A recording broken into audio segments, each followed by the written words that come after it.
Hello students, इस lecture में हम लोग डिस्कस करेंगे पॉपुलेशन इन्वर्जन के बारे में। ठीक है, तो इससे पहले लेक्चर में हम लोगों ने डिस्कस किया था स्टिमुलेटेड इमिशन के बारे में। ठीक है, तो पॉपुलेशन इन्वर्जन जैसे कि नाम से ही थोड़ा थोड़ा आइडिया लग रहा है कि पॉपुलेशन इन्वर्जन का मतलब पॉपुलेशन मीन्स जनसंख्या, इन्वर्जन मीन्स व्युत्क्रम। ठीक है, उसका उल्टा। ठीक है, तो पॉपुलेशन इन्वर्जन का मतलब है कि जनसंख्या व्युत्क्रमण, लेकिन हम यहाँ पे जो व्युत्क्रमण देखेंगे वो किसका देखेंगे? एटम्स का। ठीक है, एटम्स या सिंपल वे में कहें तो इलेक्ट्रॉन्स का। ठीक है, लेकिन मतलब वही है कि जनसंख्या इन्वर्जन। ठीक है, तो ये क्या है, जैसे कि यहाँ पे आप देख पा रहे होंगे, a fundamental concept of laser, a fundamental concept in laser is the idea of a population inversion. ठीक है, पॉपुलेशन इन्वर्जन का जो आइडिया है वो लेज़र के लिए क्या है? मूल कॉन्सेप्ट है। ठीक है, लेज़र का मूल कॉन्सेप्ट है।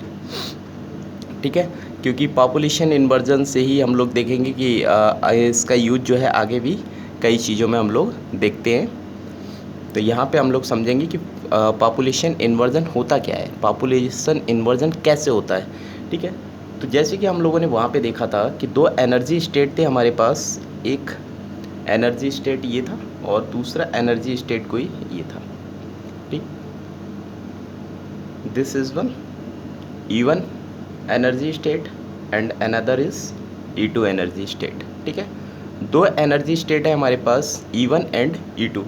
अब यहाँ पे पहले हम देखते हैं कि जो एटम्स हैं, ठीक है, जो एटम्स हैं या सिंपल इलेक्ट्रॉन्स की भी बात कर सकते हैं, ऐसा कुछ नहीं है। तो जो एटम्स हैं वो जो ग्राउंड स्टेट है हमारे पास या E1 एनर्जी स्टेट है, वहाँ पर बहुत सारे जो हैं एटम्स प्रेजेंट है। बहुत सारे क्या हैं यहाँ पर? एटम्स हैं। ठीक है, और जो एक्साइटेड स्टेट है, ठीक है, वहाँ पर जब हम एटम देख पा रहे हैं वहाँ पर जो है एटम्स बहुत ही कम है।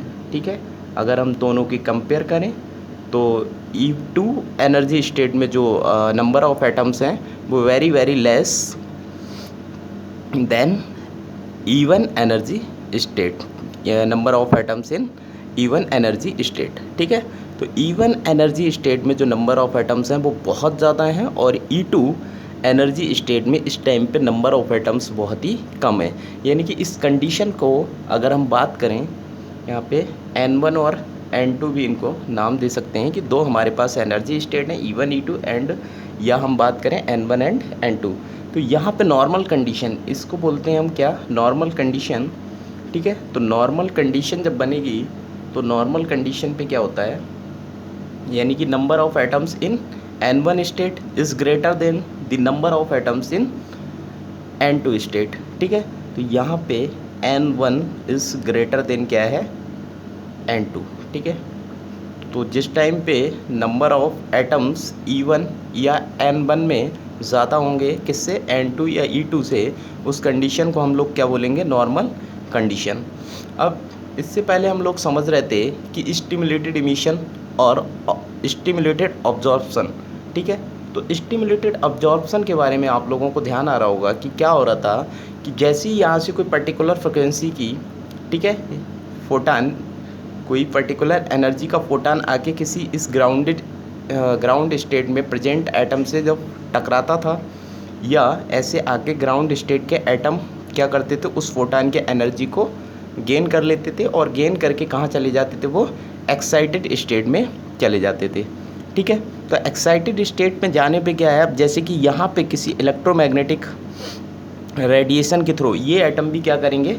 इलेक्ट्रोमैग्नेटिक रेडिएशन, यानी कि वही जो वेव्स आ रही थी जिनके पास एनर्जी थी एक फोटान की E=hν। ठीक है, उनको क्या करेंगे? ये वन बाई वन क्या करेंगे? ये गेन करेंगे और कहाँ? एक्साइटेड होते हुए कहाँ चले जाएंगे? एक्साइटेड स्टेट में। ठीक है, तो पहले मान लो कोई एक फोटान आया, इस एटम ने उसकी एनर्जी गेन की और ये कहाँ चला गया? एक्साइटेड स्टेट में चला गया। फिर कुछ टाइम बाद दूसरा फोटान आया, इस एटम ने उसकी एनर्जी गेन की और ये कहाँ चला गया था? ये कहाँ चला गया? E2 स्टेट में। फिर ऐसी पर्टिकुलर कंटिन्यूस क्या है? पर्टिकुलर वेव्स आ रही हैं और ये एटम्स क्या कर रहे हैं? एनर्जी को गेन कर रहे हैं और एनर्जी गेन करके कहाँ जा रहे हैं, E2 स्टेट में जा रहे हैं। E2 state is a excited state, E1 state is a grounded state, ठीक है। यानी कि E1 क्या है, मूल अवस्था है और E2 क्या है, उत्तेजित अवस्था है, ठीक है। तो अब दिमाग में आ रहा होगा कि सर अगर ये जो है एटम्स इस फोटान के एनर्जी गेन करेंगे तो ये कहाँ चले जाएंगे, एक्साइटेड स्टेट में चले जाएंगे। बट आपने तो ये पढ़ाया था कि एक्साइटेड स्टेट में जो है रहने का टाइम पीरियड बहुत कम होता है, यानी कि 10⁻⁻8 सेकेंड। तो जब 10⁻⁻8 सेकेंड तक रहेगा तो फिर पुनः वो इसी में आ जाएगा सर। तो कैसे यहाँ पे जो है पॉपुलेशन इन्वर्जन को हम शो कर पाएंगे, कैसे पॉपुलेशन इन्वर्जन होगा। बट कंडीशन क्या है कि यहाँ से जैसे ही फोटान आया, इसने जो पहले फोटान आया इसने एटम ने उसकी एनर्जी गेन की और ये चला गया कहाँ, एक्साइटेड स्टेट में। अब कंटिन्यूअस यहाँ पे क्या आ रही हैं, इलेक्ट्रोमैग्नेटिक रेडिएशंस कंटिन्यूअस आ रहा है, इलेक्ट्रोमैग्नेटिक रेडिएशंस। तो कुछ टाइम तो इसको यहाँ रहने का मिलता है ना, 10⁻⁻8 सेकेंड, ठीक है। उतने में हो सकता है यहाँ से कम नहीं तो एक एटम की जगह 10 एटम ने इलेक्ट्रोमैग्नेटिक रेडिएशन के थ्रू एनर्जी क्या की हो, गेन की हो और ये चले गए हो कहाँ, एक्साइटेड स्टेट में। तो एक्साइटेड स्टेट से आने वाले पुनः आने वाले जो एटम्स हैं वो लोअर होते हैं किससे, जो यहाँ से एनर्जी गेन करके जाते हैं कहाँ, एक्साइटेड स्टेट में, ठीक है। तो थ्रू अ इलेक्ट्रोमैग्नेटिक रेडिएशन, यहाँ देखो क्या होगा, ये हमने बना लिया। जैसे कि अब हम अगर देखें तो यहाँ जो नंबर ऑफ एटम्स हैं वो कैसे हो जाते हैं, इसको N1 और ये N2, या इसको E1 और इसको E2, क्लियर। तो यहाँ हम देखें तो यहाँ पे अब क्या हो जाता है, नंबर ऑफ एटम्स जो हैं वो बहुत ज़्यादा हो जाते हैं।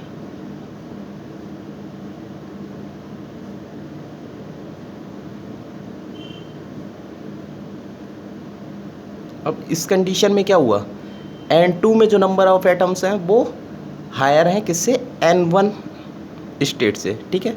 तो यहाँ पे इसको हम बोलते हैं पॉपुलेशन कंडीशन, पॉपुलेशन इन्वर्जन, ठीक है।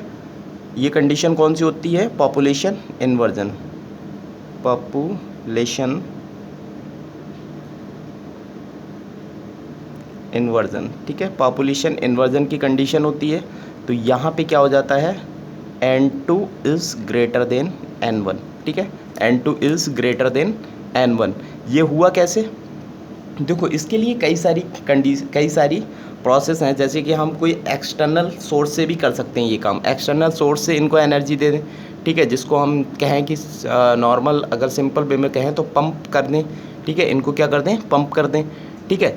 तो ओबियसली होता भी यही है कि जैसे ही ये इलेक्ट्रोमैग्नेटिक रेडिएशन को एटम्स 1 बाई 1 एटम क्या करते हैं, ऑब्जर्व करते हैं उसकी एनर्जी और अपनी ग्राउंड स्टेट को छोड़ के कहाँ चले जाते हैं, एक्साइटेड स्टेट में चले जाते हैं, ठीक है। तो एक टाइम ऐसा आता है कि ये इलेक्ट्रोमैग्नेटिक रेडिएशन को ऑब्जर्व करते करते, ठीक है, कि मैक्सिमम जो एटम्स होते हैं E1 स्टेट के, ठीक है, मैक्सिमम एटम्स E1 स्टेट के कहाँ चले जाते हैं, एक्साइटेड स्टेट में चले जाते हैं। और इसी को हम लोग बोलते हैं क्या, पॉपुलेशन इन्वर्जन, ठीक है। तो ये होता किसके कारण है, किसके कारण ये बनता है, ठीक है, इलेक्ट्रोमैग्नेटिक रेडिएशंस के कारण, ठीक है। इसी को हम बोलते हैं क्या, इसको अगर हम बात करें तो क्या है, यहाँ पे अगर लिख लें पॉइंट करके, ठीक है, N2 is greater than N1, ठीक है। Number of particles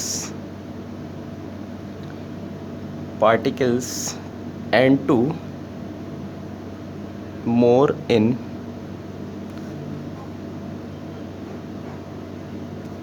higher energy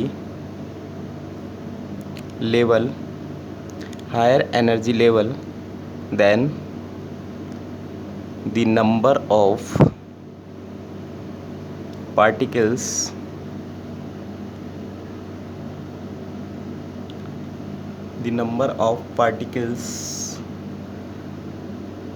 N1 in lower energy level या स्टेट, कुछ भी बोल सकते हैं, ठीक है।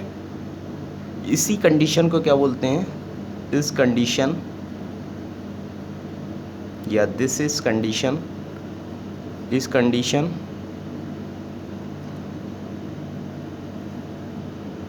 N2 is greater than N1, number of particles N2 more in higher energy level than the number of particles N1 in lower energy level, ठीक है। तो ये कंडीशन बन गई, N2 इज ग्रेटर देन क्या हो गया, N1, ठीक है। तो इसको क्या बोलेंगे, दिस कंडीशन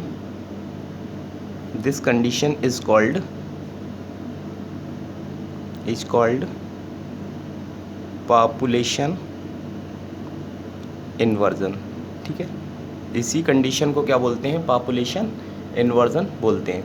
होता किसके कारण है, ये प्रोसेस क्या कहलाता है, दिस, या फिर हम इसको पॉपुलेशन इन्वर्जन की जगह ये भी बोल सकते हैं कि दिस प्रोसेस इज कॉल्ड, ये प्रक्रिया जो है, ये तो पॉपुलेशन इन्वर्जन हो गया, ये प्रक्रिया जिसके थ्रू होती है उसको हम क्या बोलते हैं, this process of achieving population inversion is known as pumping, ठीक है। इसको दूसरे नाम से भी जानते हैं, इसको हम लिख सकते हैं क्या, पंपिंग। पंपिंग का मतलब पंप कर देना किसी को, इनको पंप ही तो कर रहे हैं, किसके थ्रू हो रहे हैं, इलेक्ट्रोमैग्नेटिक रेडिएशंस के थ्रू, ठीक है।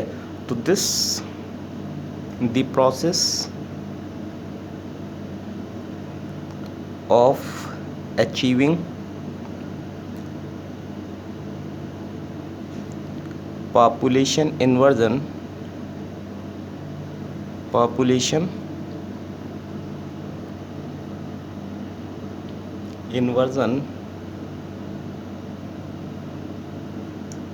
is known as pumping, ठीक है। क्या बोलेंगे, this process of achieving population inversion, मतलब वह प्रोसेस जो पॉपुलेशन इन्वर्जन को अचीव कर लेता है उसको हम क्या बोलते हैं, पंपिंग बोलते हैं। या इसके लिए, पंपिंग के लिए कई तरीके की, जैसे कि कंडीशंस हैं, कई तरीके के पंपिंग होते हैं, जैसे ऑप्टिकल पंपिंग हो गया। ऑप्टिकल पंपिंग का यूज हम लोग रूबी लेज़र के अंदर करते हैं, ठीक है। इलेक्ट्रिकल डिस्चार्ज हो गया, इलेक्ट्रिकल डिस्चार्ज का यूज हम लोग गैस लेज़र जो है हमारे पास हीलियम लिया लेज़र के अंदर करते हैं, ठीक है। या डायरेक्ट कन्वर्जन हो गया, डायरेक्ट कन्वर्जन की अगर बात करें तो यूज्ड इन सेमीकंडक्टर के अंदर हम लोग पढ़ते हैं, ठीक है। या इनइलास्टिक कोलिजन की बात करें, इनइलास्टिक कोलिजन बिटवीन एटम्स, ठीक है। या फिर केमिकल प्रोसेस की बात करें, केमिकल प्रोसेस का जो यूज होता है वो used in carbon dioxide laser के अंदर करते हैं। तो कई तरह के पंपिंग होते हैं, जैसे कि अगर हम बात करें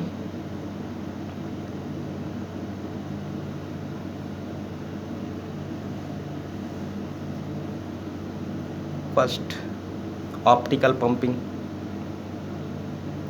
किसकी, ऑप्टिकल पंपिंग, ठीक है। Second one electrical pumping,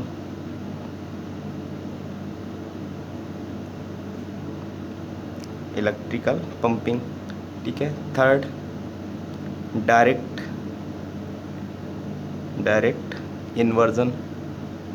conversion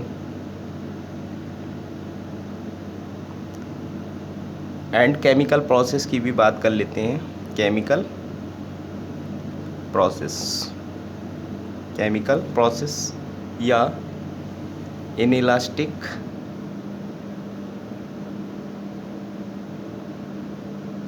collision between atoms, ठीक है। तो ये कई तरीके की पंपिंग होती है। ऑप्टिकल पंपिंग हो गई फर्स्ट, सेकेंड इलेक्ट्रिकल पंपिंग हो गई, थर्ड वन डायरेक्ट कन्वर्जन हो गया, फोर्थ केमिकल प्रोसेस हो गया, fifth inelastic collision between atoms, ठीक है। अब ऑप्टिकल पंपिंग हम लोग को देखने को मिलेगा जो रूबी लेज़र होता है, ठीक है। फर्स्ट इन्वेंटेड लेज़र जो था हमारा, ठीक है, सबसे पहला जो लेज़र आया था वो कौन सा था, रूबी लेज़र, जिसको किसने इन्वेंशन किया था, किसने, TH मैमन ने, ठीक है। तो यूज्ड इन रूबी लेज़र, ठीक है। कहाँ पे इसका यूज होगा? ऑप्टिकल पंपिंग का यूज्ड इन रूबी लेज़र, ठीक है। तो ये ऑब्जेक्टिव में भी आ सकता है, आप लोग ध्यान रखना। जैसे कि कह सकते हैं कि ऑप्टिकल पंपिंग का यूज़ कहाँ किया जाता है, कौन से लेज़र के अंदर ऑप्टिकल पंपिंग का यूज़ किया जाता है, तो यूज्ड इन रूबी लेज़र। दूसरा इलेक्ट्रिकल पंपिंग, यानी कि इलेक्ट्रिकल पंपिंग का कौन से लेज़र का कंस्ट्रक्शन करने के लिए या कौन से लेज़र की वर्किंग समझने के लिए इलेक्ट्रिकल पंपिंग का यूज़ किया जाता है, तो used in helium neon laser, ठीक है, जो कि हमारा कौन सा लेज़र है? गैस लेज़र, ठीक। डायरेक्ट कन्वर्जन की अगर बात करें तो सेमीकंडक्टर के अंदर होता है, यूज्ड इन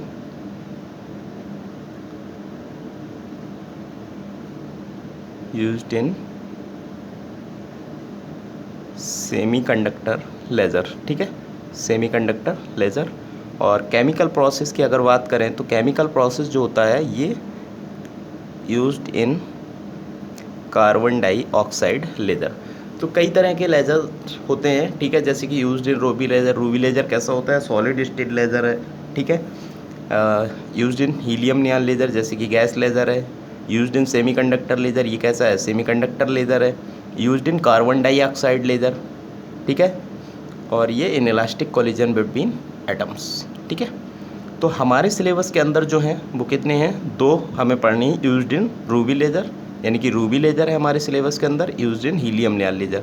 तो ये दोनों हमें क्या करनी है? पढ़नी है। इनको हम डिटेल में आगे पढ़ेंगे, रूबी लेज़र और हीलियम नियॉन लेज़र को। क्लियर?